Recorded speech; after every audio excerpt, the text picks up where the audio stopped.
Bonjour à tous. Alors, aujourd'hui, nous allons parler de Notion.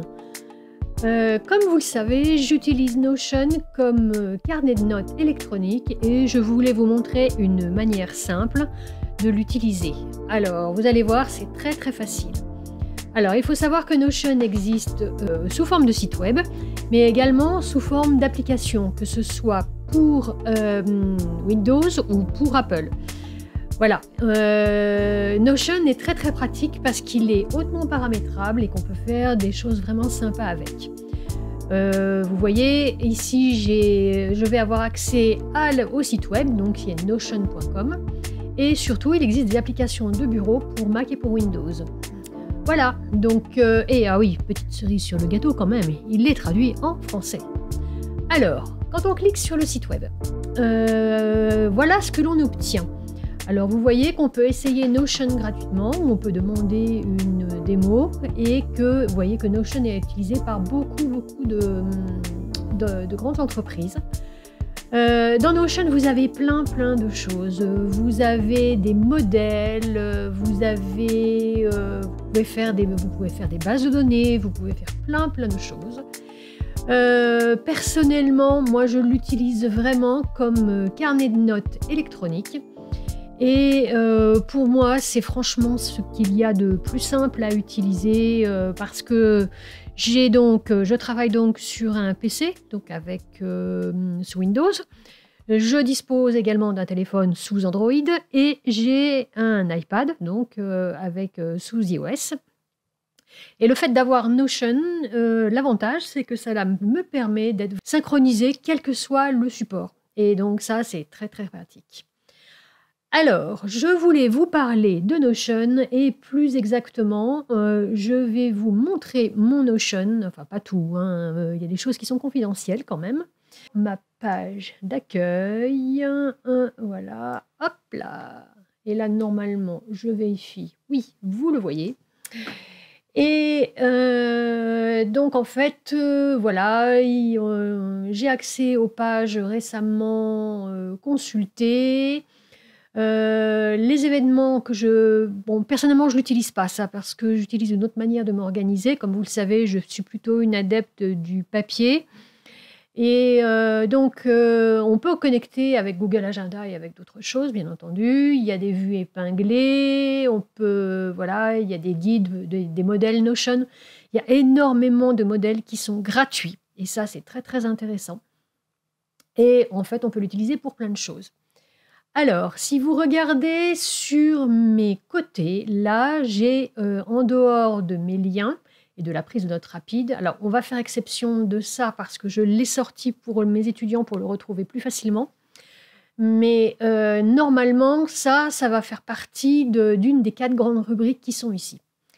Alors, pour classer tous mes liens, puisque je suis beaucoup sur Internet, comme vous le savez, j'utilise la méthode PARA de Tiago Forte. Alors, PARA, pour le rendre un petit peu plus facile à comprendre, j'ai un petit peu twisté la méthode. Et en fait, ce qu'il appelle areas, c'est-à-dire des choses sur lesquelles on revient régulièrement dans son livre, moi j'ai appelé ça activité récurrente. Donc comme ça, je garde l'acronyme PARA. Alors, comment est-ce que je classe mes différents liens comment je me sers de ce classement? Alors, la prise de notes rapide, ça me permet de prendre des notes quand je trouve un site internet intéressant. Par exemple, là, j'avais trouvé quelque chose d'intéressant sur les données, par exemple. Simplement, je le mets ici. Vous voyez, j'ai une petite épingle. Et après, une fois par semaine environ, quand j'ai un petit peu de temps, je vais en fait transférer les données que j'ai récupérées ici. Je vais les transférer dans les différentes rubriques ici. Alors pour mes liens, c'est un petit peu pareil. Là, j'ai un petit peu vraiment de tout que j'avais noté. Enfin bon, bref. Voilà. Vous remarquerez aussi que mes pages ici sont privées. Et que là, je retourne à l'accueil. Donc la seule chose que je peux éventuellement partager, ce serait ce qu'il y a dans les cours. En l'occurrence, non, je ne le partage pas parce que ce sont mes cours d'université. Et ce sont des choses que je montre à mes étudiants. Donc en fait, toutes les pages ici sont privées. Alors, vous allez me dire, oui, mais quel est le modèle derrière Notion? Alors, Notion, il faut savoir que c'est une entreprise qui est basée aux États-Unis, donc il me semble que c'est en Californie, si je me souviens bien. Et ils ont un modèle de ce qu'on appelle, c'est un modèle de type freemium, c'est-à-dire qu'en fait, il y a une partie qui est gratuite, qui est déjà très très complète, et si vous voulez quelque chose de plus élaboré, notamment si vous collaborez avec, d'un point de vue professionnel avec une équipe, vous pouvez prendre la version payante. En l'occurrence, moi j'utilise la version gratuite et ça me suffit largement. À la base, ce que vous avez quand vous créez un compte Notion, vous avez aussi un calendrier. Vous pouvez bien sûr, vous avez vos paramètres, donc paramètres de modèle, de compte, pardon. Vous avez ici des modèles. Vous pouvez choisir des modèles déjà tout préfaits pour pouvoir créer les pages comme vous le souhaitez. Une corbeille, parce que de temps en temps, il y a des pages qui sont plus pertinentes, mais dans cette corbeille, vous pouvez restaurer les pages que vous avez supprimées. Et puis bien sûr, il y a une aide. Alors, donc, concernant la méthode para, revenons à nos moutons. Dans les projets, moi, j'ai choisi de mettre différentes choses. Alors, j'ai choisi différentes choses, différents sujets. En fait, ce sont des pages dans lesquelles je vais avoir des sous-pages éventuellement. Alors là, je ne vais pas vous montrer exactement ce que j'ai écrit, mais par exemple, si je prends mon repas de Noël, Nouvel An, voilà, j'avais fait une liste. Là, c'est une simple page, j'avais fait une liste de ce que je voulais.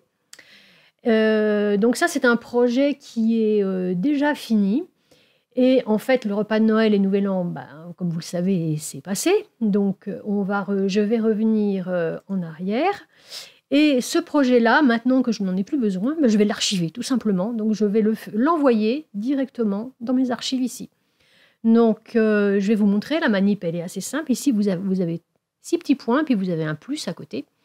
Donc, quand vous faites clic droit sur les 6 petits points, vous pouvez déplacer une page. Alors là, moi, je vais dire que je vais la déplacer dans mes archives. Donc, je tape les premières lettres. Et là, vous voyez que j'ai la page archive qui apparaît. Hop. Et hop, voilà. J'ai pu classer mon projet qui est passé dans mes archives. Dans mes activités récurrentes, il y a ma boutique que vous connaissez déjà un petit peu. Donc, vous avez par exemple, là, je garde mon calendrier éditorial pour YouTube, mes idées de produits, des idées de POD. Je vous ai déjà parlé un petit peu du POD. C'est quelque chose que j'envisage de faire, la gestion de la boutique, toutes les idées en fait que je peux avoir. Donc voilà, je note quand je prends des notes. Je me dis ça pourrait servir pour la boutique, donc je mets ça là. Donc ça fait partie de mes activités récurrentes. Dans mes ressources, vous voyez, on peut cliquer là aussi, hein, on peut faire pas mal de choses. Donc dans mes ressources, là, en fait, j'ai un certain nombre de choses, des pages. Là, j'ai de la cuisine, par exemple. Allons voir ma cuisine dans mes ressources. Par exemple, là, j'ai des recettes. J'ai fait des pages de recettes. Là, c'est un site web. J'ai copié le lien, j'ai demandé un aperçu et en fait, là, j'ai un petit descriptif. Donc, en fait, là, j'ai ce qu'on appelle la métadescription. Là, j'ai le lien. Là, j'ai le titre de la page et puis j'ai une photo. Quand la page a défini une photo par défaut, je la récupère. Voilà. En dessous, par contre, c'est tout simplement des choses que j'ai copié-collé à l'intérieur d'une page. Donc là, je n'ai pas copié, par exemple, la crème à la pomme. J'ai juste... Alors, j'ai mis une petite icône ici, parce qu'il s'agit de pommes. Hein. J'ai juste copié des ingrédients, parce qu'en fait, je voulais garder les ingrédients. Je sais comment faire, mais je voulais garder les ingrédients. Un autre sujet, par exemple, la couture. Donc là, en fait, j'ai une vidéo sur YouTube. Ici, j'ai des tissus à coudre. Ici, j'ai trouvé un patron gratuit que j'ai gardé. Là, j'ai fait... Alors, comme ça prenait beaucoup de place, en fait, finalement, je me suis contentée de faire ça. Quand je récupère un site web, j'essaie de récupérer vraiment... Là, c'est de l'inspiration, en fait. C'est quelque chose que j'aimerais faire. C'est de l'inspiration. Je me dis que si je peux trouver quelque chose qui ressemble un petit peu à ce que j'ai trouvé là, ça me plairait bien. Donc, vous voyez, c'est un petit peu le bazar ici dans ma couture, hein. C'est un petit peu des choses que j'aimerais faire un jour. Qu'est-ce que je peux encore vous montrer? Donc, dans mon jardin, pour l'instant, j'ai pas grand-chose. Comment planter les aucubas? Si vous connaissez cette plante, c'est une plante qui est pérenne. J'en ai une haie dans mon jardin qui tient très très bien. Et il y a plein d'oiseaux dedans. Et voilà, c'était juste, voilà. Le graphisme, oui, comme je vous ai dit que j'allais me remettre au graphisme. Donc voilà, j'ai commencé à mettre des pages concernant le graphisme. Ça, ce sont des idées tirées d'une vidéo. Là, c'est quelque chose que j'ai trouvé, une information, je ne sais plus où. Là, ce sont, allons voir par exemple ici des cours de graphisme et d'illustration. J'ai mis de côté des choses qui m'intéressent. Alors, ça ne veut pas dire forcément, là, par exemple, chez Udemy, c'est payant, mais c'est pas. Peut-être qu'un jour je le ferai, peut-être, je ne sais pas encore exactement, mais j'ai gardé ça. Voilà, donc pour l'instant, j'ai mis ça de côté. Alors, on va refermer les ressources. Et donc, dans les archives, je vous ai expliqué, hein, j'ai plein de choses dans les archives. Alors, une autre chose que je voulais vous montrer, vous pouvez, vous voyez, moi j'ai choisi de mettre des crayons de couleur. Et en fait, on peut modifier. Oups, j'ai ma souris qui se promène comme elle veut. Ah, ça y est, j'ai perdu ma souris. Bon, alors on va revenir avec le trackpad, ça va peut-être être plus simple. Alors, voilà. Vous voyez ici, quand je me mets sur la bannière en haut, je peux modifier l'image de couverture. Alors, je vais vous montrer un petit peu rapidement comment on peut faire. Alors, hop, on va faire là. Et en fait, j'ai accès à pas mal de choses. J'ai accès à des photos, si je veux, avec des fonds, des peintures, vous voyez, la fameuse vague de Cousaille.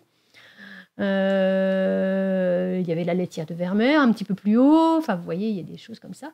Et surtout, j'ai des couleurs, si je veux que des couleurs. Hein, voilà. Et surtout, quand je clique sur Unsplash, je peux rechercher une image. Alors, moi, j'avais choisi crayon. Alors, crayon de couleur, par exemple, de couleur. Crayon de couleur, là, a priori, il n'a pas trouvé, donc...